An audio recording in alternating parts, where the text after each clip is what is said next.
Right now, as temperatures drop, your golden retriever's paws might be burning from road salt, and your cat could be silently suffering from dehydration, and you'd never know it. I learned this the hard way last winter when I noticed my golden limping after our usual morning walk. What I discovered next changed everything about how I care for both my dog and cat during cold months. If you have a golden or a cat at home, keep watching because what happened next could save your pets from invisible winter dangers that 90% of owners completely miss. It started on a typical January morning. My golden bounded outside with his usual enthusiasm, tail wagging, ready for our routine walk. My cat, meanwhile, stayed curled up by the radiator, her favorite winter spot. Everything seemed perfectly normal. But when we came back from that walk, something was different. My golden was licking his paws obsessively, not just the usual cleaning. This was frantic, almost desperate. When I checked his paws, they were red and irritated. That's when I realized I'd been making a critical mistake. You see, I thought because golden retrievers have that thick, beautiful double coat, they were basically winter-proof. I mean, they look so fluffy and warm, right? Wrong. Their paws are completely exposed to road salt, ice melt chemicals, and freezing pavement. I'd been walking him daily without any paw protection, assuming his fur was enough. Quick question. Have you ever noticed your dog licking their paws excessively after winter walks? Drop a comment below. You're not alone. But here's where it gets worse. While I was focused on my golden's paw problem, I was completely overlooking my cat. She seemed fine, sleeping more, drinking less, staying warm. Classic cat behavior, I thought. Turns out, I was making the second huge winter mistake that most cat owners make.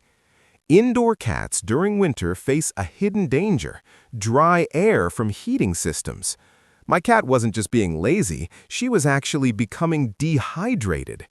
Cats already have a low thirst drive, and in winter, when the air is dry and they're less active, they drink even less. I had no idea that her kidneys were working overtime, potentially setting her up for serious health issues.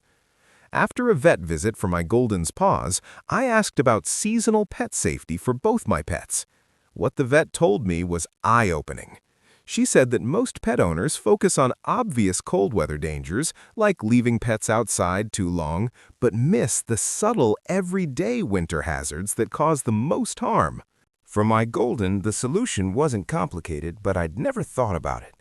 Washing his paws with warm water after every walk to remove salt and chemicals, applying paw balm before walks to create a protective barrier, keeping his walks slightly shorter on extremely cold days, yes, even golden retrievers need this, checking between his toe pads for ice balls that can form and cause pain. For my cat, the winter pet care adjustments were equally simple, yet crucial. Adding a water fountain to encourage drinking, cats prefer moving water, placing multiple water bowls around the house, incorporating wet food into her diet for extra hydration, using a humidifier in rooms where she spends most time. Did you know about the ice ball problem between dog toes? If this is new to you, hit that like button so this reaches more pet owners. But the vet shared something that really struck me. Most pets suffer silently because they can't tell us when something's wrong until it becomes serious. She explained that cat and dog cold weather health issues often develop gradually. A golden retriever won't immediately limp from the first exposure to road salt. It builds up over weeks. A cat won't show kidney stress until there's already damage. By the time owners notice, pets have been uncomfortable or in pain for much longer than we realize. Here's what I discovered affects 90% of pet owners. We assume thick fur equals total winter protection. It doesn't. While my golden's coat keeps his body warm, his paws, nose, and ears are vulnerable.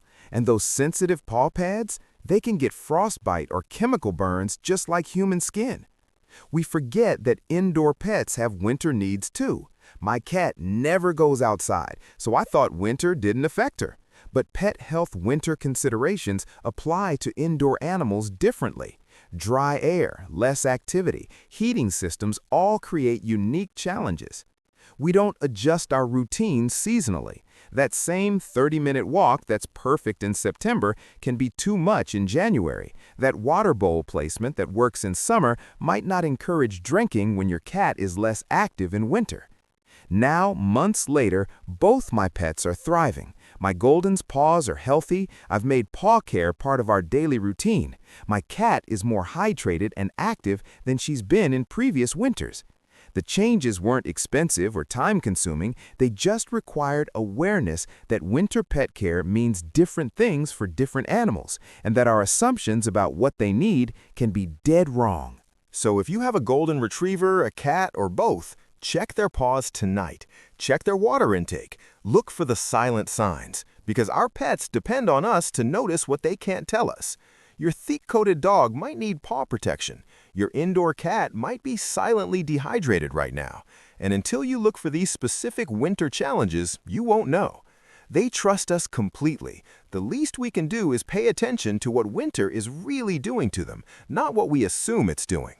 What winter pet care tip surprised you most? Share in the comments. Your experience might help another pet owner avoid the mistakes I made.